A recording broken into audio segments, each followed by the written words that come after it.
Jackson on the drive, kicks it out for man. Man, three-pointer, bang! Oh, what a man! Magic down the middle, just what I thought. A hook shot at 12, good! Here's Michael at the foul line, a shot on Elo, Good! The Bulls win! They win it! Now there's a steal by Murr, underneath the DJ, Going up over Bell, ball away. Yes! Yes! At the buzzer, he does it! Was there ever a doubt? A Smith screen, Bougie will defend. Oh! LeBron James with no regard for human life. It's a physical game. Oh, man, oh, God. A monster jam by Blake Griffin. What's going on, guys? Welcome to another post-game live here on Dime Dropper for the 2023 NBA playoffs. Before we get started, please make sure to subscribe on Dime Dropper on YouTube, at Dime Dropper on YouTube. Hit the notification bell so you know every single time I post a video or go live.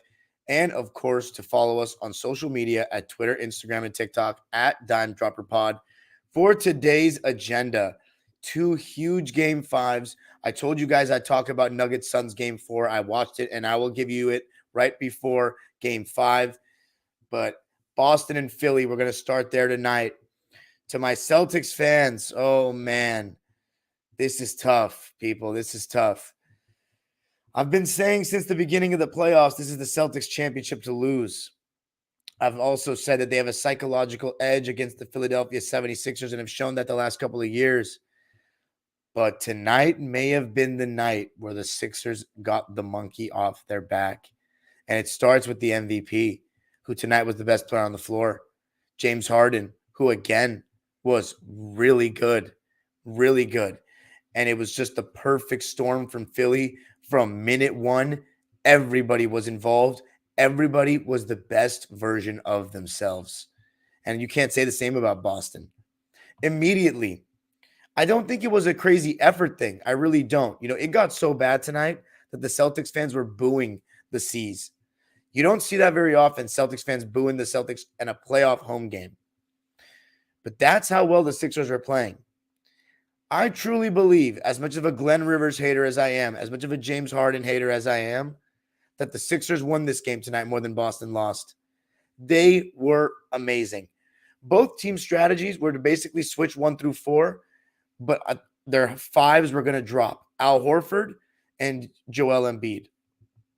I'm looking at this game from a Boston Celtics perspective. Anytime the home team is, hosting a Game 5 and it's a 2-2 series, you are expected to win that game. You need to win that game or else you got to go on the road to keep your season alive. And last year in the second round, the Boston Celtics lost the Game 5 at home to Milwaukee where they completely choked at the end. That was when Drew Holiday just took Marcus Smart's lunch. And then I thought the Celtics were done right there. And Jayson Tatum came back with a performance for the ages. They're going to need something like that in Game 6. Because in this game, Jayson Tatum to start was, again, nowhere to be found. When he got the ball, he was shooting these fadeaways kind of unnecessarily, shooting quick, just didn't look locked in, looked very casual. And Jaylen Brown was going to the rim hard. But Jayson Tatum, for the second straight game, was 0 for 6 to start. And they're not going to be able to really afford that in Game 6. This is it. Jayson Tatum did pick it up. But James Harden, Joel Embiid, they hit the ground running. Joel Embiid's first shot was a step-back 3 on the left wing at the end of the shot clock. Really good defense. And then he hit a pick-and-pop 3. And that's what gets me into the drop coverage decision made by the Celtics. Now, Joel Embiid is a very good drop defender now. He's really good at the rim. He's become much better moving his feet. And you know what? He doesn't give up on plays. He doesn't give up on plays when he gets blown by. He'll still try to get the block. And there was one block today against, I think it was Derek White, where I thought he was completely out of the play. It was LeBron-esque on the chase down. That's a 7'2" big man playing like that, coming off a sprained knee. Come on, man. That's the type of Joel Embiid that we need to see if he wants to be in that upper echelon of great centers, but more importantly, the best player in today's game. Joel Embiid and James Harden pick and pop is right there, as I said, second best pick and roll combination to me. You can maybe even make the argument the best with Jamal Murray and Nikola Jokic. Here's why it is so hard to guard. James Harden coming off a screen, if he's going downhill, he's getting to the rim if you don't put another body there. Now, if you're in drop coverage, James Harden can walk into those threes and has been walking into threes for the last 12 years of his career. So you don't let James Harden walk into threes.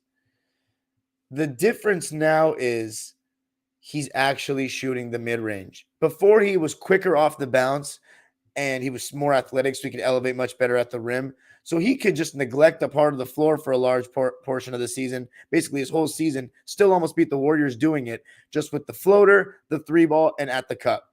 Now he's doing a much better job of being patient in that screen and roll. He'll be snaking screens, keeping guys on his hip, and instead of foul baiting, he'll now step back for the mid-range, and he's doing it going both ways. So he's keeping the defense more honest to me than he ever has with this heavy pick and roll usage player that he's become the last, since D'Antoni took over. Or should I say since D'Antoni started coaching him. And I have to say, if James Harden played like this his entire career, I would not have a problem with him. It was just those years in Houston playing D'Antoni ball where I think he was just unbearable to watch and just kind of cheating the game in ways. But look, the rules allowed it, so I can't hate on it. But it's not going to win championships playing that way, just like Kobe said. But he can win a championship playing this way. It's just a matter of him showing up when it counts. And tonight he showed up when it counted, but everyone else did too. And the whole problem is this with that Embiid Harden pick and roll. So drop coverage against Harden is not only tough because of Harden, it's tough because of Embiid. Drop coverage against a pick and pop big man is pretty suicidal. Now, in the past, like I want to say 2019, 2018, even maybe 2020, you're okay with Joel Embiid taking that shot instead of going to the basket. So you just live with it overall. But now he is up there with the greatest centers ever to shoot the mid-range shot. I'm talking Willis Reed level. Maybe even better. Joel Embiid has it down to a science. And now he has become unstoppable. Because when he's in the mid-range or he catches the ball at the elbow or the foul line, the nail, where he loves to catch it nowadays, 1 or 2 dribbles, he's at the rim, and dude's like 290 pounds or something. Like, it's pretty hard to guard the guy, and the Celtics don't really have that one-on-one matchup. But it doesn't matter. If you're in drop coverage, I keep fucking going around my point. Sorry, guys. But the point is, drop coverage against Embiid and Harden is pretty suicidal because you're conceding that mid-range shot to Embiid all day long. And the Celtics were getting burned. In my mind, I'm wondering, okay, Mazzulla has to go away from this. Has to. What are the other options? Well, you can go out and hedge the screens. The problem is this. Harden is a really good passer. If he gets the ball to Embiid in a 4-on-3 situation and your second tallest guy out there is Jayson Tatum, Embiid could be just charging his way to the rim, or one pass gets an open 3. So that's a tough position to be in as well. You blitz Harden, one pass, doesn't matter who it is, 4-on-3 situation, you're still giving up an open 3 or something at the rim. And then there's the switch everything option. Horford has not shown that he could do a good job guarding Harden one-on-one. He's had moments where he can, and honestly, it might be better than drop coverage, but overall, he can't really stay with Harden one-on-one. And Embiid is drawing double teams, and when he's alone and they don't bring the double team, he's scoring. And one thing he's doing a good job of, when he's catching the ball at the foul end, the nail, or the mid-range, he can see the double coming and he just shoots over the top before it comes. That's his counter. And when he gets the ball 15 feet away as opposed to 20, 18 feet away, like he was in the late stages of the games against Atlanta in 2021, and even last year in Game 6, where he was also injured, he's also coming off an injury. That's the key. Catching the ball closer to the basket, where not only can he make a move and go to the rim, but he can hit that mid-range. But my point is, the Celtics didn't adjust. Jaylen Brown, I thought, was getting to the rim. The Celtics were getting a lot of corner threes, a bunch of them. Marcus Smart made 2 of them to start the game. But the Sixers were rolling on all cylinders. Tobias Harris was crashing the offensive glass scoring. There was one play where I think it was Brogdon. He got on the post up, turnaround over the right shoulder. Beautiful shot by Tobias. And you saw a little bit of Rob Williams for the Celtics, but Rob Williams is dropping really deep as well in that pick and roll. And Embiid and Harden just pick and popping them to death. And Tyrese Maxey was hitting the three ball and really attacking, coming off screens when he could, getting into the lane for those floaters. Sixers led 33-26 after one. And at what point? We're up 15 points in the first half. And I was just wondering, when are we going to see a response from Tatum? And by the way, you might be wondering, why weren't the Celtics having as much success when the Sixers in drop coverage? It's more than just Embiid being a good rim protector. It's because Al Horford was just way off the mark from three. Very unfortunate to see. And there were even possessions in that first half where the Celtics had like a layup at the rim or a wide open mid-range, and they would just pass it up, fiending a three. And these kind of things are going to add up. They can't just fiend the three. I know Mazzulla was talking about the lack of three-point attempts in one of the first, I think it was the first game. But like, dude, I think the problem is that they have trouble guarding Harden in the pick and roll this series, point blank. And now that Embiid's back, that pick and pop action is going to be hell, not just for Boston to guard, but for anyone in the NBA to stop, depending on how far Philly goes. The Celtics, in the second quarter, after going down 15, you saw Tatum come back in the game, and all of a sudden he looked like a different player. He was trying to get 2 feet in the paint, and he was getting to the line at will. Tobias Harris was trying his best, but look, Tobias can't guard Jayson Tatum, and Tatum was getting to the line. He still couldn't really hit the three ball. No one really could. And the Celtics went into the half down 49-58. The fellas were talking about it at halftime that the Sixers, they could have blown the game open even more, but they made a couple of mental mistakes like fouling three-point shooters, turning the ball over, that kept Boston within striking distance. But in the second half, this is where you've got to give the 76ers credit. They didn't take their foot off the gas, and they really kept their poise the whole way. And it was all about Harden, Embiid, Maxey. The pick and pop combination, the only adjustment Mazzulla made was he started playing that high drop, which is a little bit better. So you're at least taking the immediate look away from James Harden coming off the screen. But he is so good with that pocket pass. And there were a couple of times where Embiid caught the ball. Tatum did rotate really well. And Tatum had a couple of nice defensive plays in that second half. But the other guys were making their open threes. And Embiid was doing a good job making that pass. Tobias Harris, Tyrese Maxey, they were making the Celtics pay. And when Embiid was catching the ball in the middle of the floor, I just thought he was fantastic, hitting shots. And when he was open, and he was open a lot for those pick and pop threes, no matter if it was Williams or Horford in, he was making them pay. It just seemed like the Sixers had a counter for everything. And when Embiid caught the ball on the left wing, mid-range area, one-on-one against Horford, he was getting to the rim, pump faking, being patient, getting to the line. And Harden and Embiid were getting to the line in this game. It was just hell for the Celtics to guard, straight up. Harden had 10 free throw attempts. Embiid had 11 free throw attempts. But the Celtics actually got to the free throw line more than Philly. They didn't, however, shoot as well from the line. Sixers shot 85%, 23 for 27. And the Celtics shot 73.5%, 25 for 34. The biggest culprit in that department, Jaylen Brown. We're going to talk about that in a second. But in the third quarter, the Celtics offensively were fairly disappointing, in my opinion. 23 points in the third quarter. They needed something, and they didn't really get it. Jaylen Brown was just quiet as can be, not demanding the ball. And no, it wasn't all just play calling. You can't blame I've talked about it so much every single night. The influence that the stars have in the playoffs and how you're seeing coaches let the stars be stars. Jaylen Brown, we've talked about this time and time again, and this is what separates Jayson Tatum from him mainly. Jayson Tatum is going to take matters into his hands. Jaylen Brown is so passive. The dude can be shooting 70%, and he just shies away as the game winds down.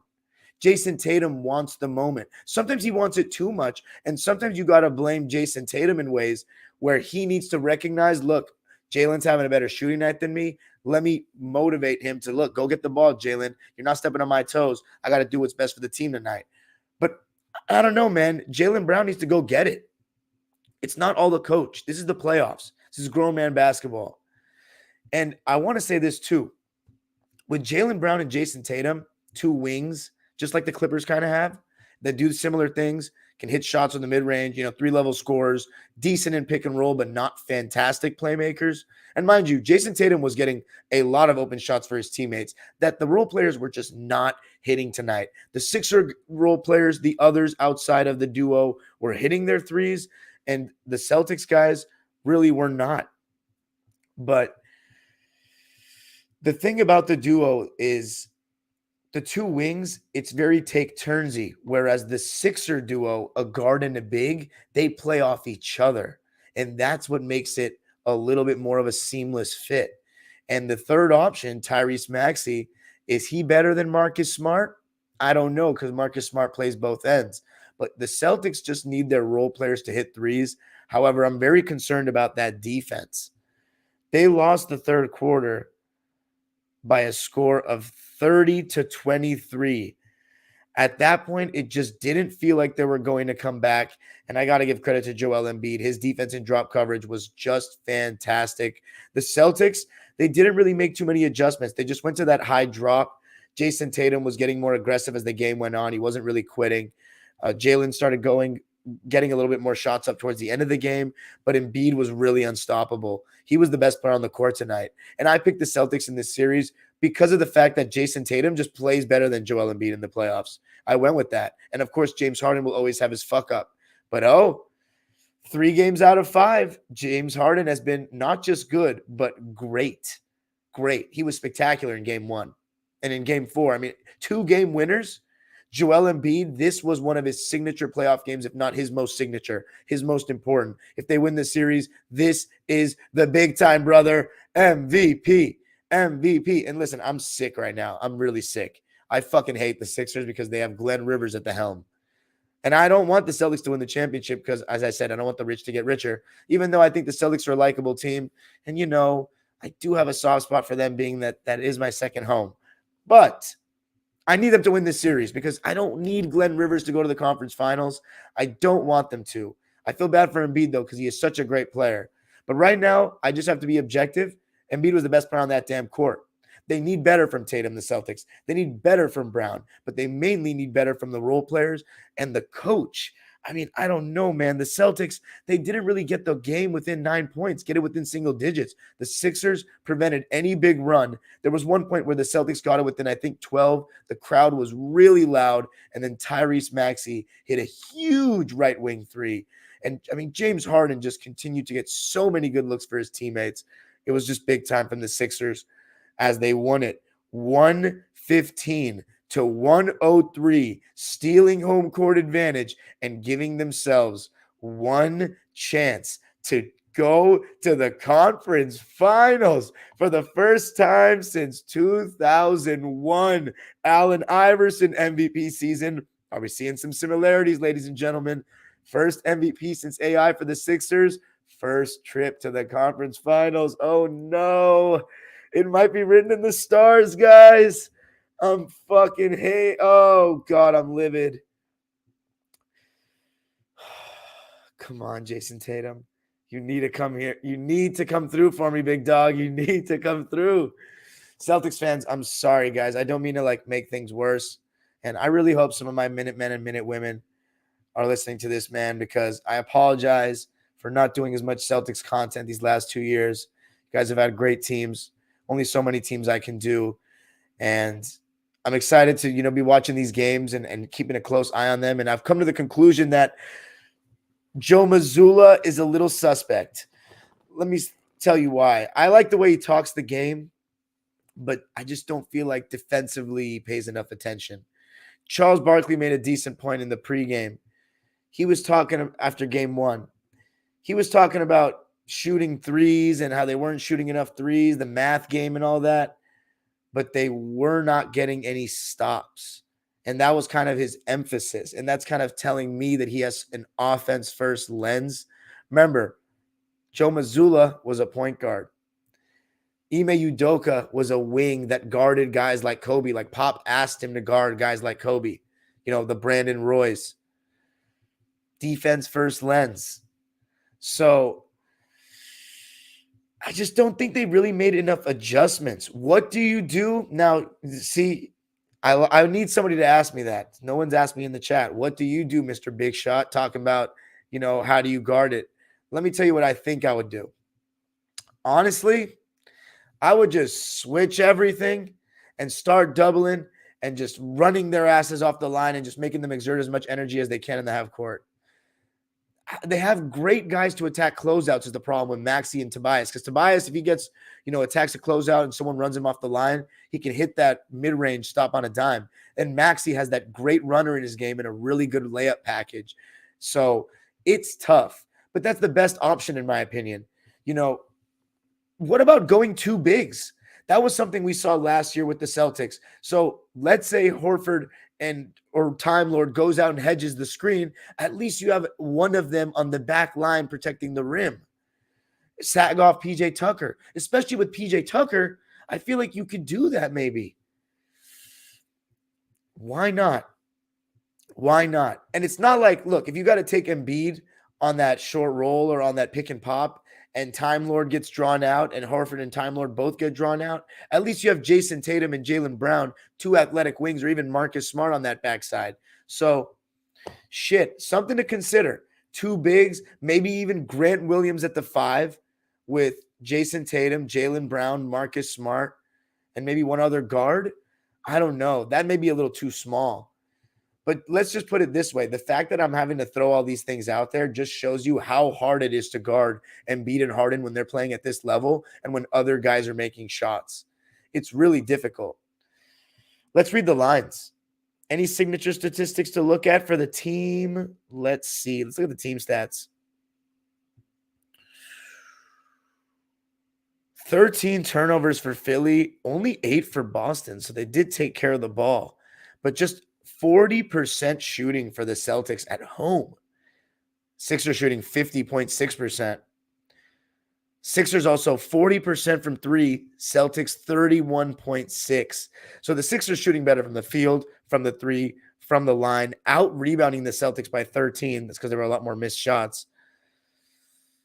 Same amount of offensive rebounds.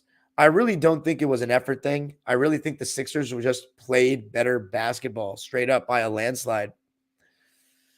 Let's look at the Celtics stats. Jeez, yeah, they had to throw in they waved the white flag. It was that bad tonight. Boos from the crowd. So Malcolm Brogdon, Time Lord, and Grant Williams were the ones that played real minutes. Grant Williams played 8 minutes, had a donut, shot 1-3, and that was that. I would consider giving him more minutes just because I feel like he does a pretty decent job on Embiid just being physical, and maybe he can draw some offensive fouls. What would be really nice is if the Celtics can get Embiid in foul trouble, which we'll see if they can do that. Embiid's done a really good job of staying vertical and just protecting the rim. I'm so impressed with the steps that he's taken defensively each season. Like, look, I said it earlier this playoffs. This is set up for Embiid to just grab that best player in the world title by the fucking throat because he can do things defensively that Jokic cannot. But anyway, let's keep talking about the Celtics real quick. Time Lord, 4 points, 2 rebounds, 2 for 3 from the field in 19 minutes. I'm going to be honest, in that drop coverage, that deep drop, Time Lord just gets taken out of it because James Harden is just pulling up. Tyrese Maxey is attacking that space, hitting floaters, and mainly Embiid is just cashing that open 18-footer. So Time Lord is just, it's not doing anything there. How about Malcolm Brogdon? He just needed better shooting from him. He was just missing shots that he normally makes. 3 for 9 from the field. 1 for 2 from deep. 7 points, 4 assists.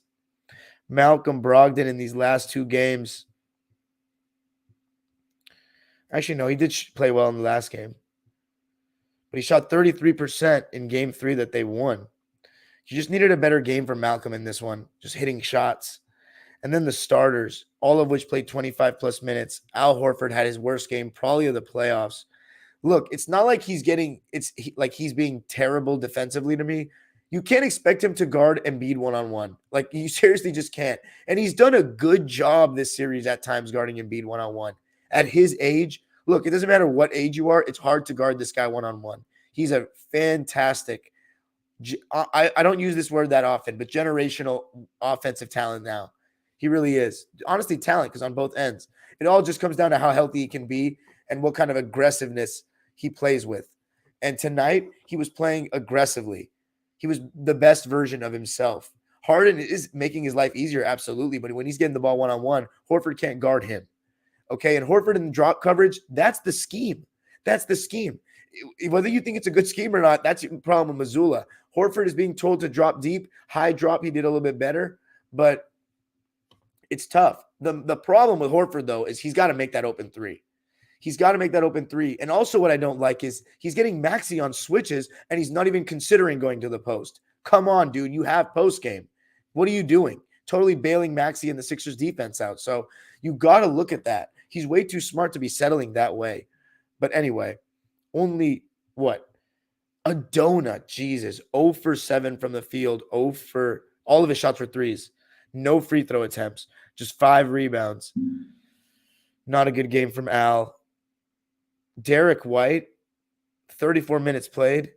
Decent defensively, but not as great as normal. It's not even his fault to me. It's just Harden and Embiid and Maxey playing at a high level. But offensively, you need more. This was a guy who played so well against Atlanta, just hitting shots left and right. Obviously, this is a different caliber of defense and different caliber of opposition, but he can do better than 2 for 6 and 0 for 2 from deep. He can. And they're going to need better. Marcus Smart, I actually thought he was pretty good. 14 points, 4 assists, 3 rebounds, 2 for 7 from the field, 2 for 5 from deep. I think they got to find a way to get him involved more defensively. Maybe guard Harden a little bit more. Jaylen Brown is guarding Harden a lot. Not saying he's doing a terrible job. I think Harden, as I said, is just playing so well. But you got to use Marcus Smart a little bit more defensively, I think. He was 2 for 7 from the field, 2 for 5 from deep. So one of the only people that actually shot well from 3, 8 for 10 from the line. So credit to him that he got to the line. And then Jaylen Brown, 24 points and 6 rebounds, just 2 assists, 3 turnovers, 9 for 16 from the field, 3 for 6 from deep. Oh, great. So efficient. Just 16 shots is not good enough. 8 threes. I'm sorry. 3 for 6 from deep. 3 for 8 from the foul line. That is ridiculous. Inexcusable from Jaylen Brown. 3 for 8 from the foul line? That's crazy. Jayson Tatum, he ended up having a solid stat line. 36 points, 10 rebounds, 5 assists, 2 steals, 2 turnovers, 10 rebounds. I already said that. 11 for 27 from the field, 3 for 11 from deep. I still think he can do without so many contested threes. Just really has got to stop settling. If he wants to shoot a jump shot, at least take some more mid-ranges, some more turnarounds. Use your post game. Try to get Maxey switched on to you or Harden. Even though Harden is a good post defender where he can shoot over the top. The one thing I did like is how aggressive he was in terms of getting 2 feet in the paint in that second half. Shot 13 free throws, made 11 of them. But overall, you need a better start from Tatum. You need much more aggression from Jaylen Brown throughout the game. But one thing you really need from the Celtics is to just put together 4 quarters of good basketball. Seems very hard for this team. That comes down to lapses in concentration. But I also think Mazzulla has to throw some different looks out there. Maybe 2 bigs, maybe switch everything in double and just make them, run them off the line. I don't know. But that deep drop is suicide. And that, the shallow drop, that high drop is not bad. You got to just rotate sharply and make sure that the other guys get shots and hope that they miss. Like the other guys, meaning Melton, Harris, these guys. And that's a perfect segue into the Sixers. And by the way, Mazzulla was so out of ideas. He just threw Peyton Pritchard out there and he thought he would maybe make an impact and nothing happened. The Sixers. Paul Reed just played 7 minutes, 1 for 1. You saw a lot of Embiid, so limited game for him. George Niang, just 12 minutes, a donut, 1 shot attempt. Daniel House, what a performance from him. Really good defense at the point of attack. One-on-one, he was awesome. Moved his feet well, stayed strong. Double-figure scoring, was good in transition. 10 points, 5 boards on 5 for 7 shooting. His only misses coming from the three-point line. So he was 5 for 5 from 2. And then DeAnthony Melton, really solid, just doing his job in his minutes, playing good defense and spreading the floor. 4 points, 4 boards, 2 for 4 from the field, 0 for 1 from deep. And then the starters, who all played 31 minutes or more. PJ Tucker, fairly quiet, but doing the little things and playing tough defense. 3 points, 7 rebounds, 1 for 4 from the field, 1 for 3 from deep, but made a big one in the second half. PJ Tucker, he just helps win games. I don't know what to say. He really just helps win games. Miami, Milwaukee, doesn't matter. He helped. Tobias Harris, what a game from him. 16 points, 11 rebounds, 7 for 10 from the field, 1 for 3 from deep, being aggressive. So not settling for just threes. Big time performance from Tobias. And then James Harden, 17 points, 8 rebounds, 10 assists, not a pushover on defense, 2 steals, just 2 turnovers. So a 5-to-1 assist to turnover ratio, keeping the defense honest. And those pocket passes were working all day long to Embiid. 4 for 8 from the field, just 2 3-point attempts. Absolutely love that. 1 for 2 from 3, 8 for 10 from the line. Amazing performance from Harden in 39 minutes. How about Tyrese Maxey? What a game from him. This was probably his best game of the playoffs. 30 points, 7 boards, 3 assists, only 1 turnover, 10 for 21 from the field, 6 for 12 from 3. He did it from all 3 levels, 4 for 4 from the line. I mean, 6 for 12 from 3 is just ridiculous. And then the MVP, Joel Embiid, with one of his most signature playoff games, 33 points, 7 rebounds, 3 assists, 4 blocks, plus 21, which was the highest of any player in the entire game for either team. 10 for 23 from the field, 3 for 7 from deep, 10 for 11 from the line. He was the man, and the Sixers win it by 12. This is it. This is the moment to get over that hump for the Sixers organization, for Joel Embiid, for James Harden, them conquering Boston, Glenn Rivers getting some revenge. Actually, no revenge. They never beat him, but beating his former franchise. Oof. This is it for the Sixers. They got to get this done. As for Boston, you've been here before last year. You need to play your best game.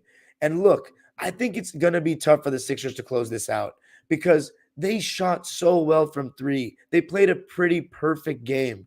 The Celtics shot like shit, and they haven't really had a nuclear game from 3. I think there's a game coming, and this might be it. This is where I want to see what this Celtics team is made of. Because if they lose, there's going to be a lot of unnecessary talk in the offseason. Part of it's just the Sixers are playing great, but the Celtics need to respond.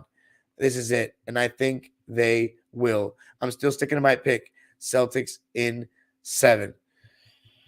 Coming up next, going to be talking about the Suns and the Nuggets. Let me get some water, fellas. I actually have some right here, though. I don't need to leave the screen. Shout out to everybody.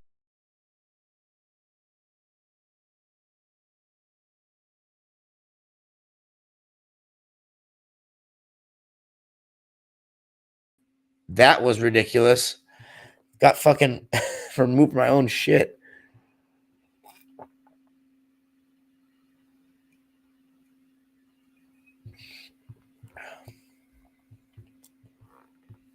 Oof. All right.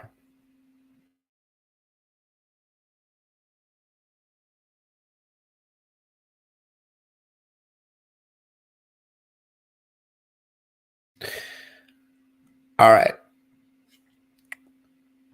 Now let's briefly talk about what I saw in Suns Nuggets game 4. Basically, it felt like 2-on-2. Murray and Jokic, KD and Booker. And let me say this, man. Devin Booker just continued his arsenal or showing off the arsenal of 3-level scoring.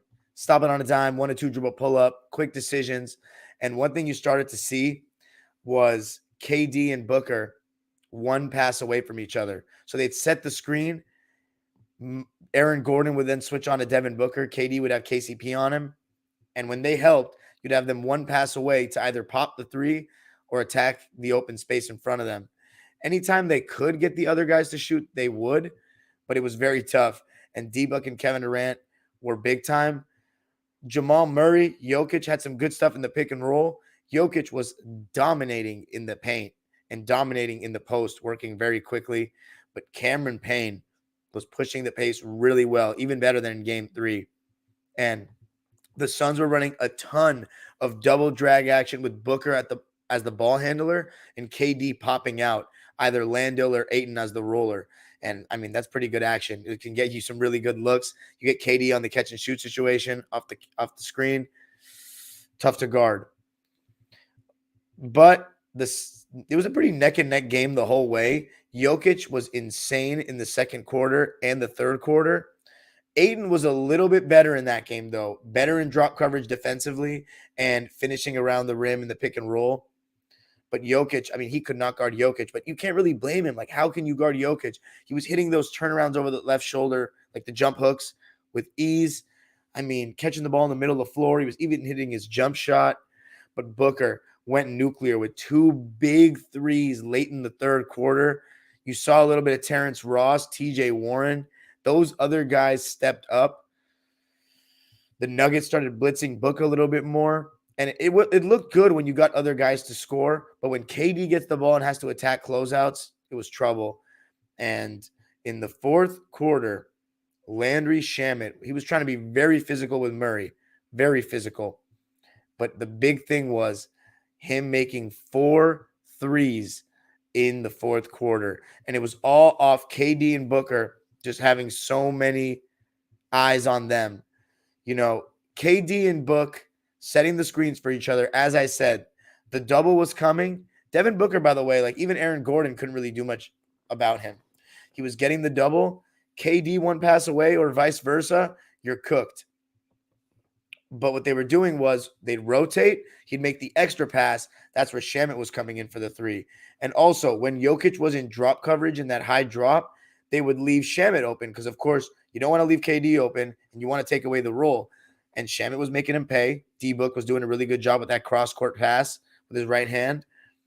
And overall, Shamet was just making the defense pay off all those. There was also a little Spain pick and roll action, and before the second screen was set, Ayton would slip. That was really good stuff as well. Got Ayton the ball on a couple of dump downs, and Devin Booker did a really good job with those entry passes. And also, Ayton had a big block on MPJ in transition when it looked like the Nuggets were just about to get back in it. And by the way, I mean, Jokic, he had a 51-point game, mind you. 51. He was insane. Murray could have been a little bit better, but it was mainly the supporting cast that showed up for the Suns and didn't show up for the Nuggets. And that was the difference in game 4. I was interested to see how the Nuggets would respond in game 5. And by the way, TJ Warren sealed the game at the foul line. Jokic turned the ball over late, even after his great game. But that was a big win for Phoenix. Thought KD and Booker were amazing. Tonight, all the pressure on the Denver Nuggets, all of it. And they started out with crazy intensity, created 4 turnovers in the first 2 minutes. KCP, again, they were going to that same pick and roll. Instead of putting Jokic in the action, they were putting, because what I think they're afraid of is when Jokic is in the action, the Nuggets are going to try to funnel the shot to either Campaign or Okogie in that high screen and roll. They're going to take away the roller and force them to pass it, weak side to the corner shooter. With that screen and with that pick and pop with KD and Book where they'll switch, what they'll get is the double team because they don't want to leave Kevin Durant on an island with KCP or Devin Booker with Aaron Gordon. They'll double because D-Book is quicker off the bounce. Kevin Durant, so much taller than KCP. You double off of one of them when they're one pass away, you get the ball to them for them to attack a closeout or make the open 3. But KCP was doing a good job of getting his hands on the ball with KD, stripping him, and KD was loosey-goosey with the ball in that first quarter. Looked a lot like that Celtics series. The Suns tried to get that switch over and over. And I was looking for, and they instead of going to Jokic, I was looking for what kind of defense Jokic was playing. He was playing a little bit of that high drop. It looked like that at least. But the Nuggets started out up 9-0. All their starters scored in the first quarter. MPJ set the tone by making open threes, 4 of them in the first quarter, 14 points in the first quarter for him. And Nikola Jokic, it was just a masterful playmaking display from the get-go. When he catches the ball at the foul line or 18 feet away or just in the middle of the floor, that give and go action, you got to give the Nuggets players credit. They all cut because they know they're going to get the ball, and not just get the ball, but get the ball right in stride. Perfect lead passes. So good from Jokic. Arguably the best passing big to ever play basketball. The best I've ever seen, no doubt about it. I mean, those backdoor cuts and give and go actions are just amazing. And he was finding guys right away, even in the mid post. You load up the defense, he'll find a cutter or he'll find somebody on the weak side for 3. Just amazing. Just amazing. The Nuggets led by 15 in the first quarter. KD was absolutely broke to start the game. Credit Aaron Gordon, credit KCP, 0 for 4. Devin Booker was the only one scoring for the Suns. Shocker. 4 of 4 to start the game. He had 10 first quarter points. And of course, a big key was getting the Suns in transition. Yes, so shocking. Cameron Payne is better for the Suns than Chris Paul because he pushes the pace. He gets them out and running, and Devin Booker and Kevin Durant can get those transition threes and pull up mid-ranges without a set defense off of misses. And D-Book, you have to honor that transition 3, but he also has such a good hezzy in his game. He'll get to the foul line or get to that elbow, and he's even shown the ability to get all the way to the cup as well and finish in these playoffs. So hard to guard them in transition. You saw a little bit of that with the Warriors in terms of, jump shooting in transition, but they're more of a mid-range jump shooting team in transition than even just threes. But Book, he has a great pull-up 3 in his game, and KD, signature pull-up 3 as well. So that's a big emphasis in the series. But it comes down to the Nuggets' really good defense, one-on-one and as a team. Aaron Gordon and KCP doing a really good job in that first quarter. Granted, the Suns were still missing a lot of shots that they can normally make, but you've got to do your part if you're Denver, and they did. They were also really active on the glass, the offensive glass. Aaron Gordon, KCP, Nikola Jokic, everybody getting into the act, trying to rebound. But somebody who I thought also had a decent first was DeAndre Ayton. I think he had at least 6 points on the roll. But the Nuggets led after one by a score of, I think it was 35-24. Second quarter, though, when Jokic went out of the game, the Nuggets started to cool down. And the Nuggets, they go with this small ball lineup of Jamal Murray, Bruce Brown, Jeff Green, Aaron Gordon, and Christian Brown. Really good defenders, but you can switch everything if you're the defense. And they were, and it was just a lot of tough shots for Denver, a lot of stagnant possessions, and just, good individual defense by guys like Landry Shamet, Jock Landale, Kevin Durant, Devin Booker even. KD also started catching the ball on the left wing isolated and showing 1 to 2 dribble pull-ups, turn around over the right shoulder of a Christian Brown. He was starting to get to his spots, get the ball closer to the basket. Really good stuff from KD in that second quarter and also getting to the line. So you like to see that if you're a Suns fan. Get the ball to KD closer to the basket where he's around 15 feet and in, and he can really just rise up over the top or take 1 or 2 dribbles, get to the spot, and rise. But you got to give Aaron Gordon, KCP credit. They were still doing their best to try to deter him as much as possible and being very physical with him. I have to say, KD had a lot of times where he should have gotten a foul call and he didn't, but I thought it was a pretty evenly officiated game, a poorly one at that. Tempers were flaring, but you love to see it. And even in that second quarter stretch, Nikola Jokic was missing too. He was 3 for 10 at one point. So nobody was really hitting shots, and Booker and KD were starting to hit shots, and even TJ Warren. And there was one point where the Suns even took the lead and started to even take advantage of Jokic a bit in that high drop, Devin Booker was turning the corner, getting past him, getting to the rim. And again, KD and Devin Booker, one pass away from each other. Hard to guard that. Throw the ball to KD on the wing 15 feet away and have D-Book one pass away. It's tough. You got to make a decision there. So, and Murray was 1 for 6 at halftime. And that being said, because of MPJ, because Aaron Gordon was playing well, because Bruce Brown was playing solid, the Nuggets were up 3 at the half, 52-49. But overall, I felt pretty good because I just got the sense that Nikola Jokic and Jamal Murray were going to turn it up in that second half. And you could just see the defensive intensity of this Nuggets team. And in that third quarter, Nikola Jokic took over the fucking game. He took over the game. And Landry Shamet started the third quarter to guard Murray because they liked what he was doing better than Okogie, and he's also hitting threes. Nikola Jokic in that third quarter had 7 straight shots.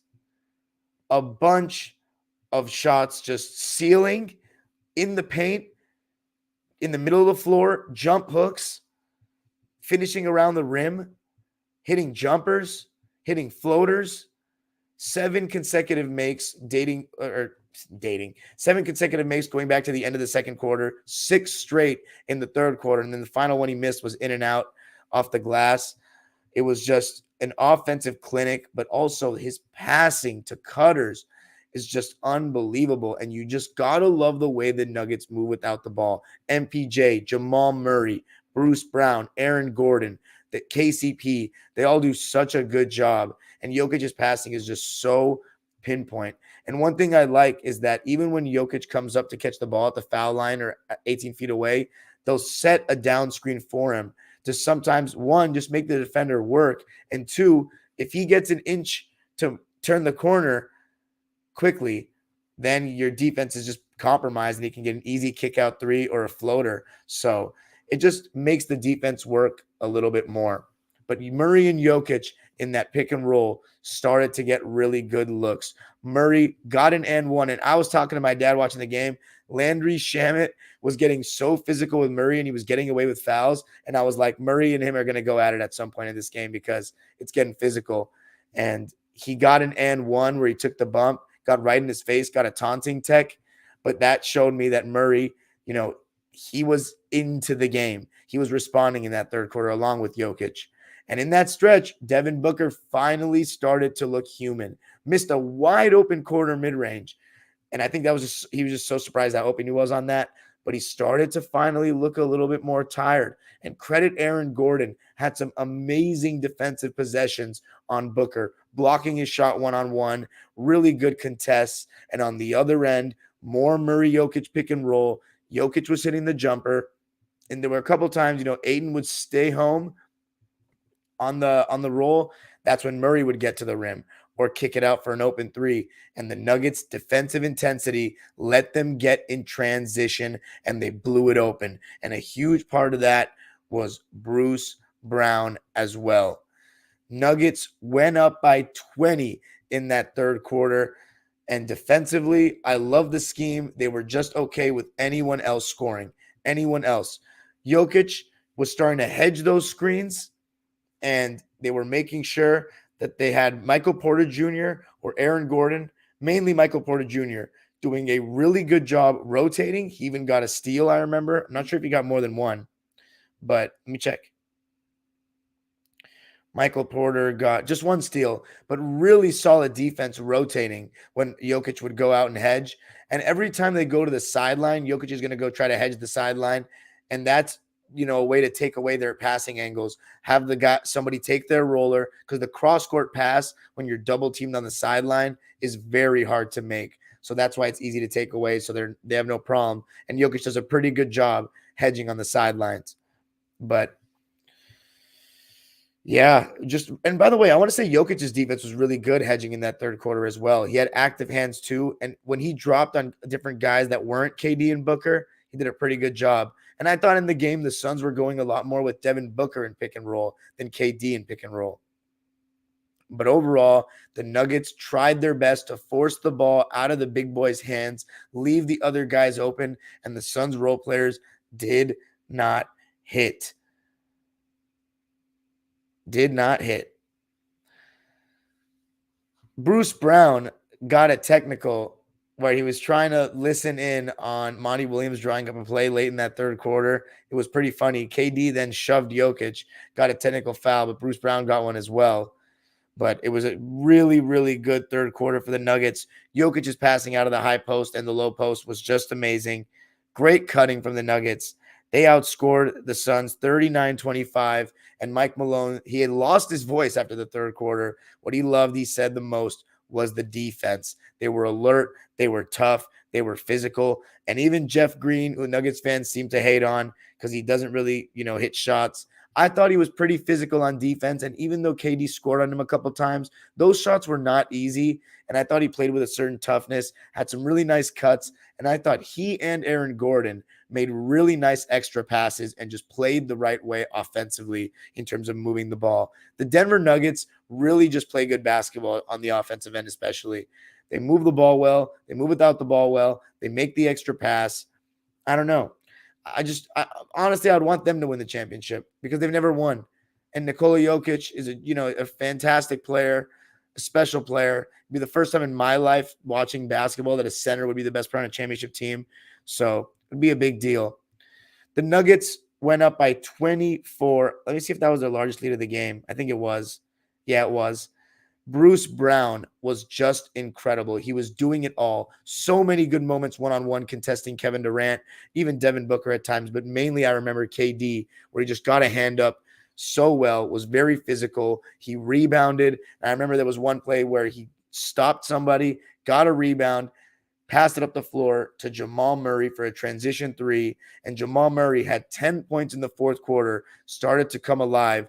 There was one shot so nice where he was in the post. I think it was against Payne. Pivot, pump fake, up and under, bank shot.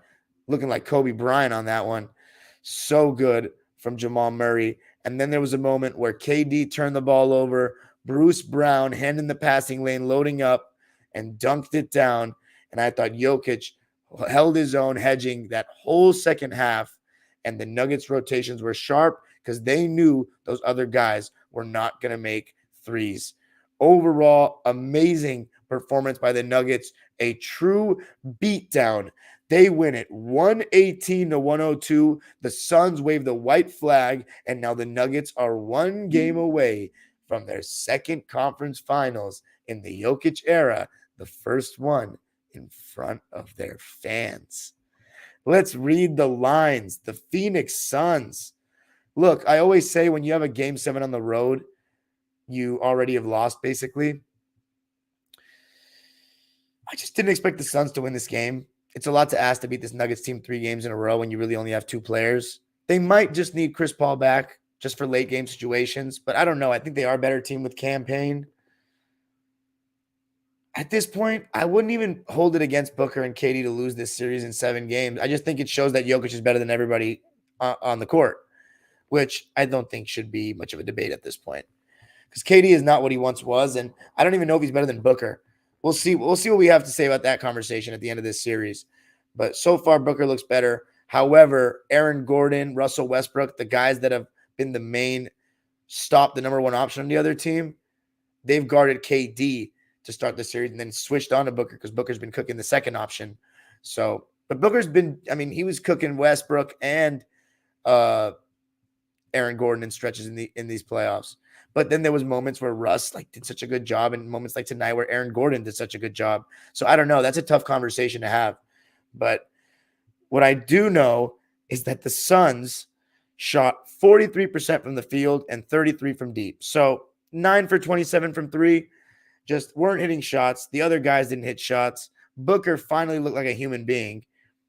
43%, while the Nuggets shot 49% and 48 from 3. They shot the same amount of threes, 27, but they made 4 more of them.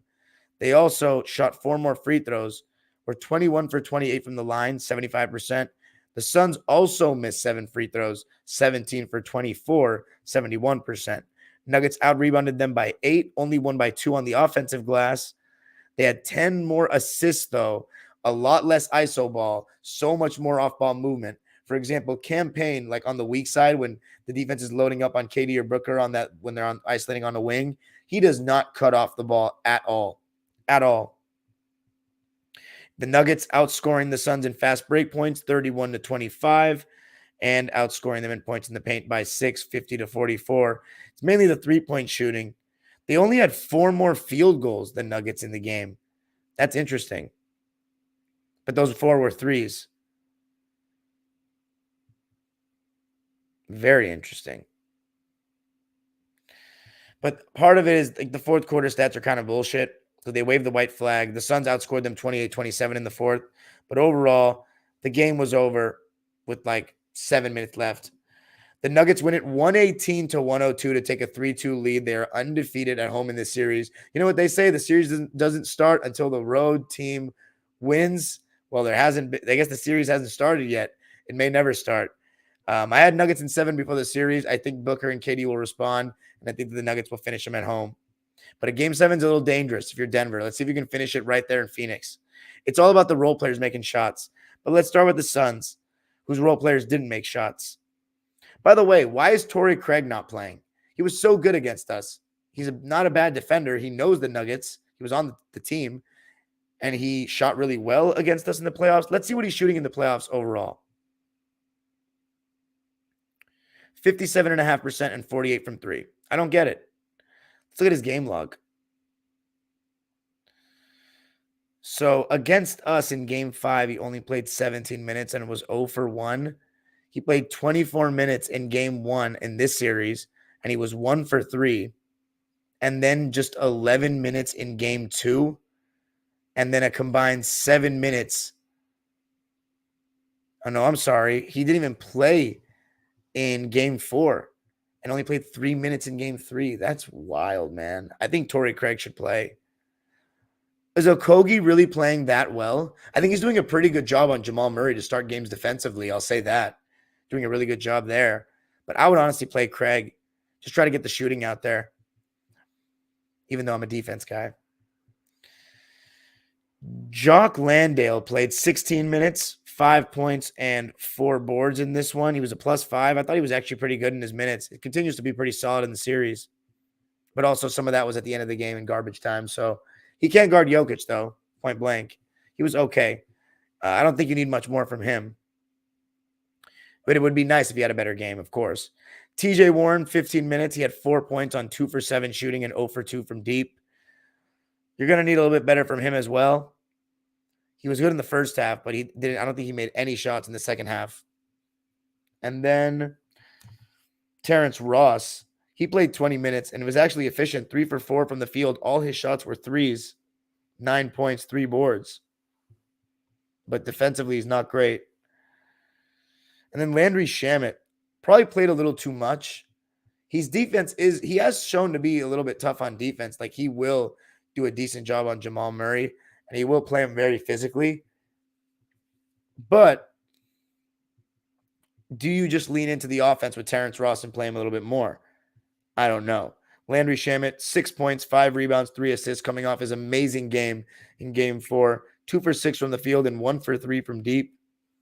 So the bench points on combined, let's see, 6, 11, 17, 26.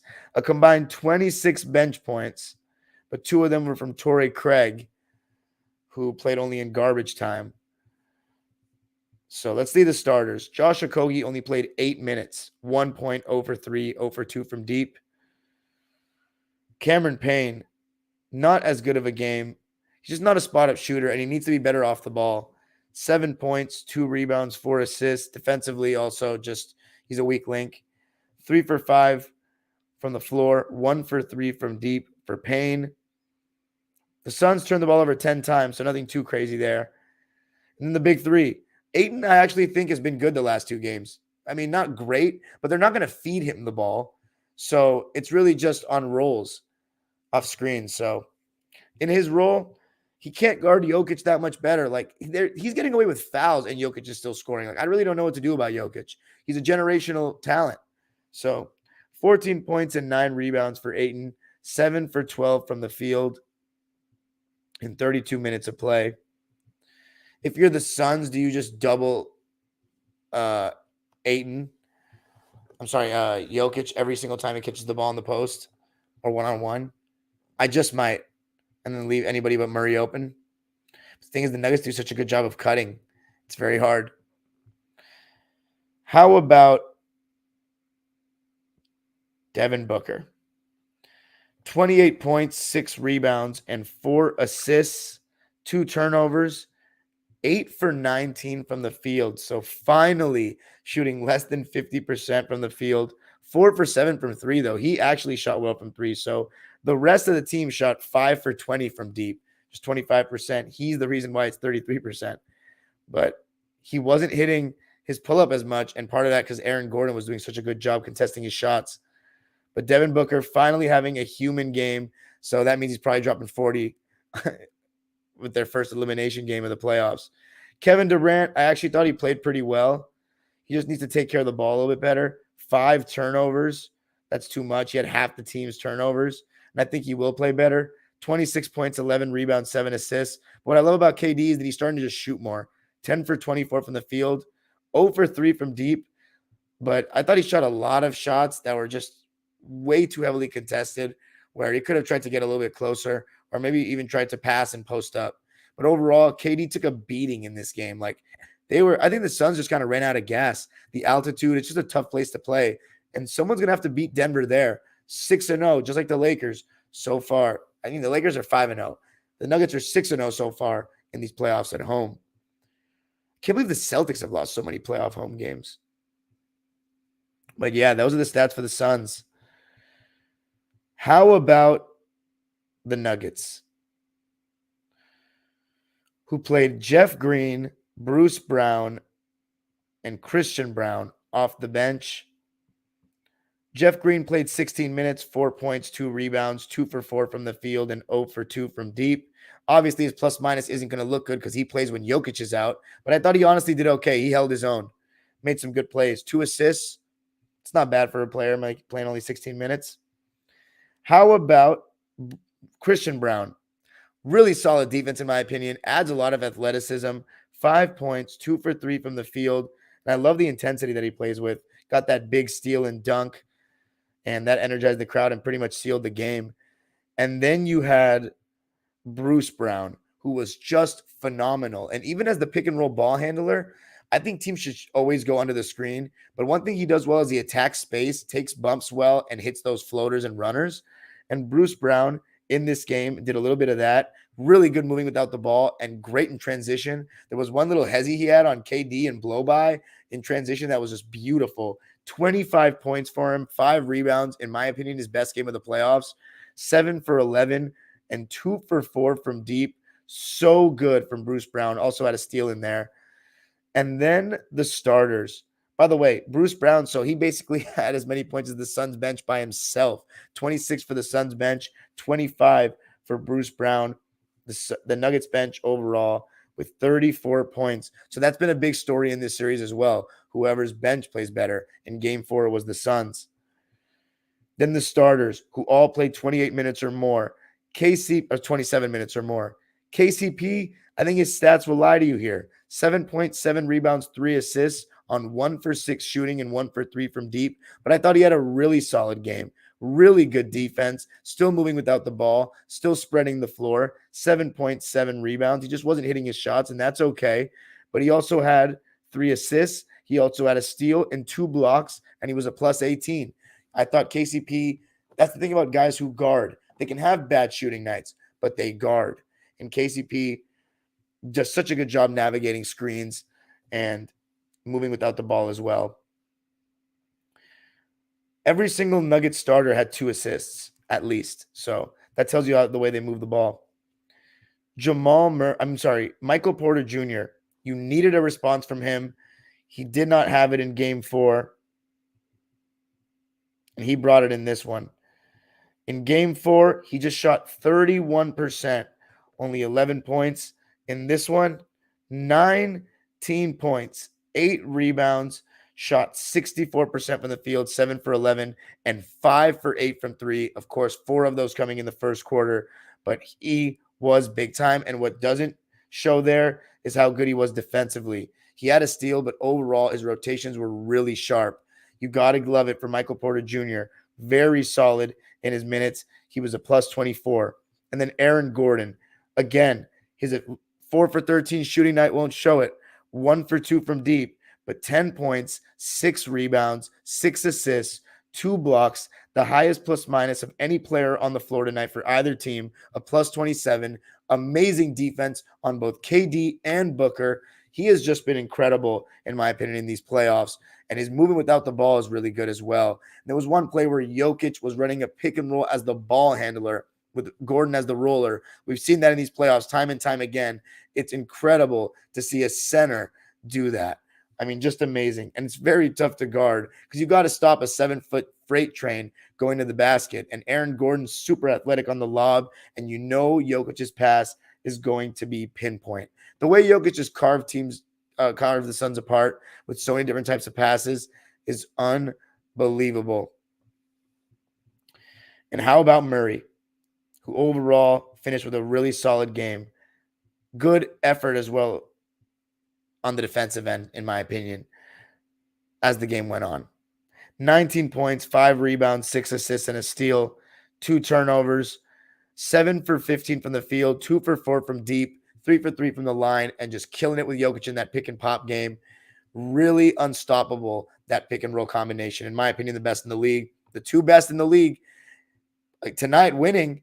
And what if we really got the 2 centers, Jokic and Embiid, in the finals? That would be amazing. I don't think the ratings would be great, but I think it would be amazing for basketball, and I would thoroughly enjoy it. I would just be rooting so hard for Denver. But anyway, speaking of Denver and Jokic, another triple-double. What a series this guy is having. 29 points, and just the playoffs in general. Looking like the best player in the world right now. Really is. I'm looking at you, Mr. Curry, tomorrow. And I'm also looking at a team that can take advantage of Jokic defensively. He held his own tonight, but let's see against the highest level. It's really going to come down to the very end. Jokic, 29 points, 13 rebounds, 12 assists, 1 steal, 2 blocks, dominating, turnarounds over the left shoulder, turnarounds over the right shoulder, so patient in the post. And Shaq said it best. He plays like an actual big man. That's why he's the best center in the league. He posts up on the block. He gets right into the restricted area. He does not settle. Embiid, if his mid-range isn't falling, granted it's like a layup for him, but if it's not falling, the defense doesn't have to work as hard. Jokic plays so physical, and his passing is otherworldly. High post, low post, on the roll, short roll. Generational talent, and I don't throw that word out there like strippers on the Vegas Strip. Jeez. That's it for me tonight, guys. The Nuggets with a big win. Huge performance. 49% from the field, 48 from 3. Huge game from Jokic. Can they close the series out? I think that they may, but I'm going to stick with my pick, Nuggets in 7. Let me know what you thought of my episode tonight. Make sure to comment. Now to the live subscribers waiting patiently in the chat. Super chats are turned on if you want to drop $1 or a dime. Peace. All right, let's see what we got for the comments. Celtics suck. Zachary Darrington says, sup, dime. What's up, man? By the way, super chats are turned on if you want to drop $1 or a dime. Any donation counts. Zar Zambrano says, hey, dime, what would you feel like if Rivers Sixers went to the finals? Oh, my God, I would be so mad, bro. I really need them to lose. I would be, like, in the mud. He's just leaning into it's mainly the players, but he's leaning into his players, and they're coming through. Marco Barolo says the Celtics and Suns are frauds. We'll see about the Celtics. What if Glenn makes the finals? I wouldn't even be mad. Yeah, you're not me. Danny G says, supporting both your channels. Thanks for the content. Thanks so much, Danny G. Really appreciate that, man. Daniel Berry Sports Highlight says, yo, go Sixers, go Nuggets. Danny G says, I don't trust Glenn as a longtime Clippers fan. You already know it, brother. Marco Brolo says, Harden and Embiid are proving everyone wrong so far. I like it. Maybe Harden needed to take a step back and not be the main option to flourish in the team concept opposed to that Houston nonsense. Yes. Remember, we haven't really seen Harden as a second option besides last year because, and you know, everyone said he wasn't 100%. He's 100% now.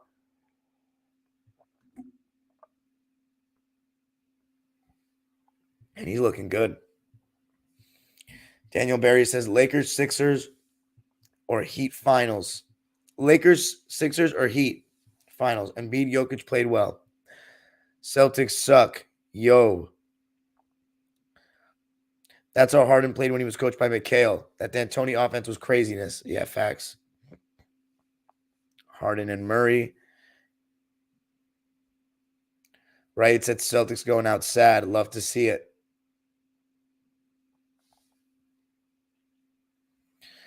Warriors Celtics lose. Right, it says if Maxey and Tobias show up, the Sixers will close this out.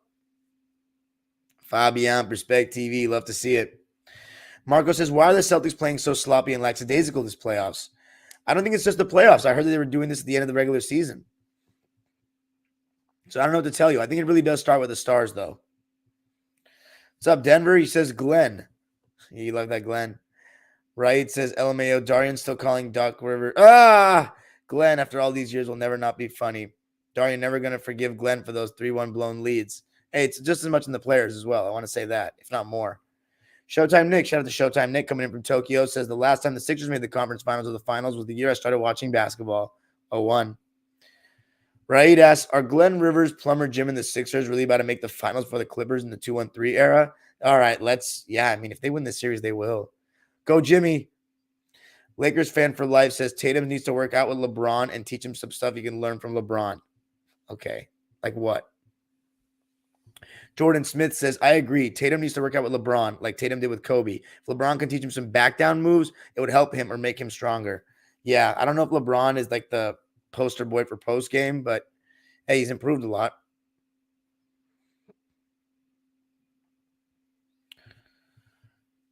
This is when I drank water before I talked about the Nuggets. Jordan Smith says he should have talked about the Lakers. These U's would have been better, my guy. I did it last night. Can't talk about you every night. Jordan Smith says Ayton is so damn soft, man. I think the best player to guard Jokic is AD. Yeah, it is. Lakers fan for life says the Suns don't have AD. Facts. Jordan Smith says, I know they don't have AD, but he would help them. Okay, sure. Yeah, ridiculous. Hey, DJ Primal says, need a Denver Golden State Western Conference Finals. I feel you, bro. Lakers fan for life says, I miss KCP on my Lakers team.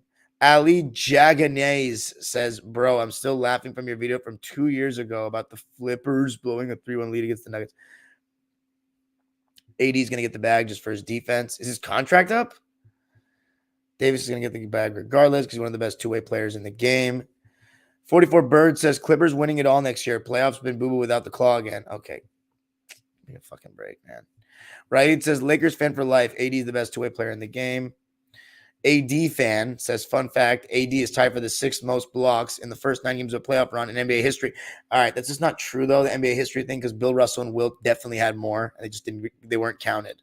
You can check the newspaper archives if you want to really go there. But let's say since they were counted, okay, still insanely impressive.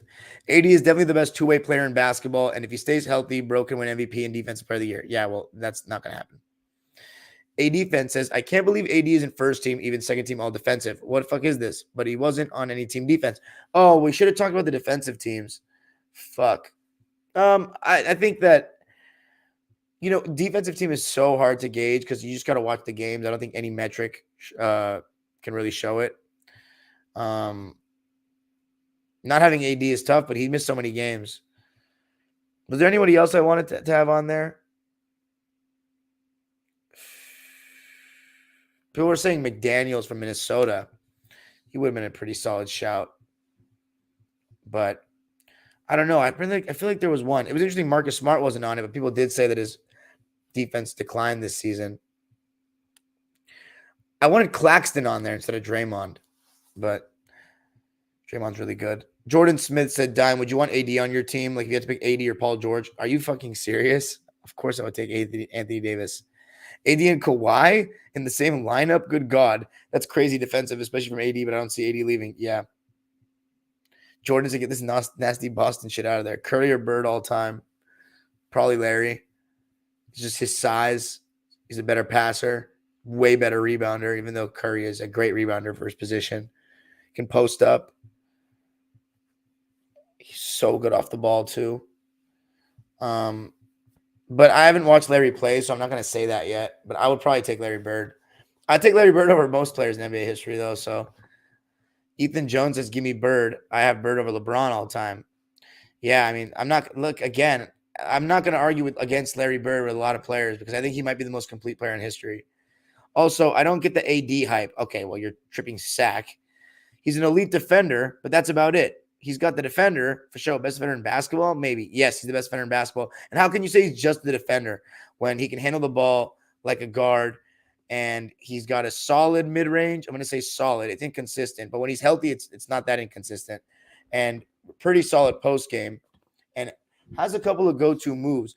One hard dribble to his right, spin. He can also spin over either shoulder, has a decent running hook, really good on the glass, amazing roller.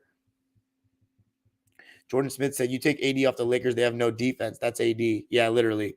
I still have Giannis over AD and Luka. Yeah, I would too. Jordan Smith said, watch, when AD becomes a free agent, a lot of teams are going to try to get him. No shit. Ethan Jones says, well, duh, he's the best friend in the world. Who wouldn't want him? Yeah. Phoenix Plays E. What's up, Phoenix Plays E? Says, the modern NBA player is so stupid. It's baffling the great Kobe Bryant would have taken 100% advantage of all this space with the modern floor spacing. What do you mean?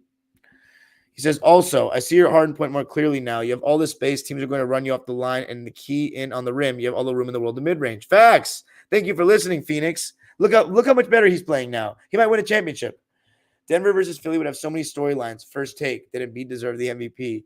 I'm rooting heavy for Miami for another 8 seed to make the finals, even though they're really a 7 seed. Be huge for Jimmy Butler's legacy. I agree.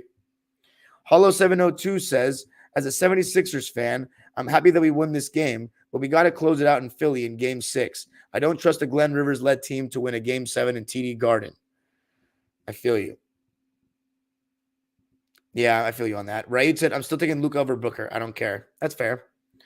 Kobe fan 124 says, I think the Heat would beat the Sixers. Not going to lie. We know how Jimmy gets up for them, and Missoula is an amateur compared to Spo. You're right about that. Daniel Berry says, Suns suck. Let's go. Rockstar Mel. Wow, Rockstar Mel making it? Are you in New York right now? 3:33 in the morning? You said, what's it called? That I'm on too late. He says, why is Boston logo in your BG? Because the Celtics were playing tonight. That's the only one I got from the teams that are playing tonight. I don't got a Suns background. No comment.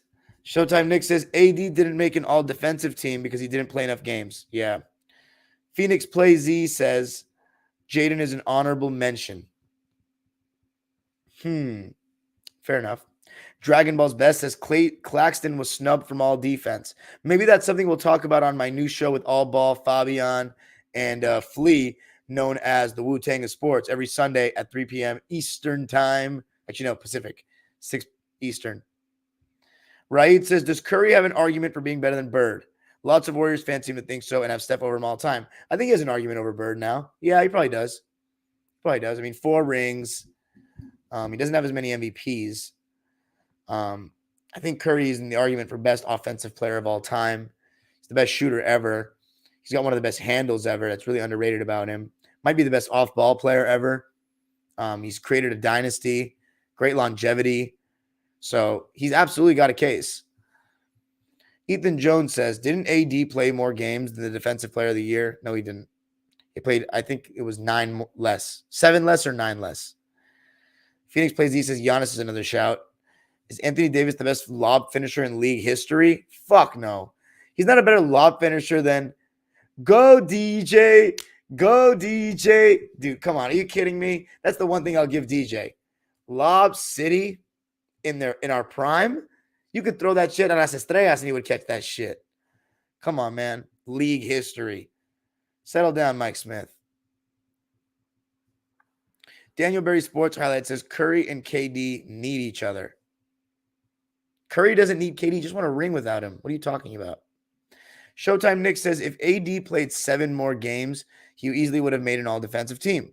AD played 56. Jaren Jackson Jr. played 63.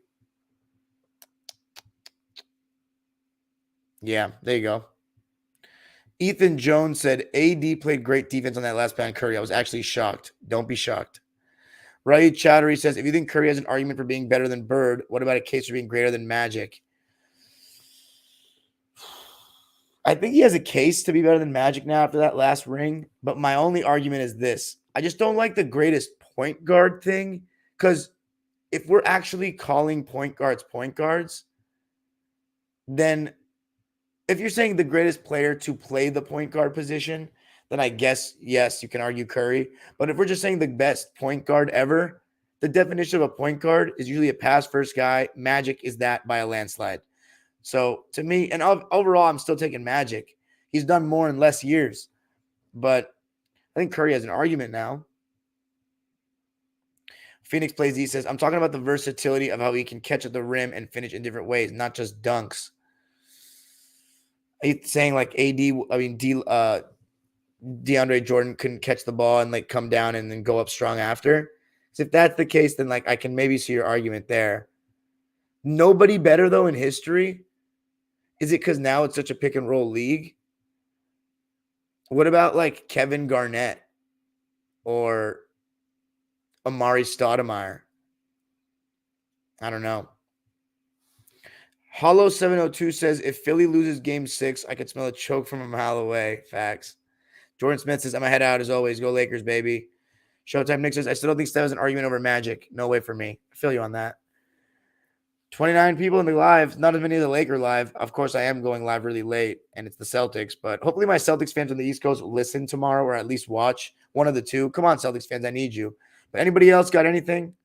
Any donation or any extra comments? Because I still haven't filmed Locked On Clippers, and I probably will before bed. But anything? Anybody else got anything? You'll have 100 tomorrow when the Lakers close out. Please no. And listen, man, if the Lakers don't close out, can y'all still show up? Stop ducking smoke. Don't be weak. All right, peace out, y'all. Yeah, by the way, comment on this video right now, please, for the algorithms. Let's go. Peace out. Have a great night.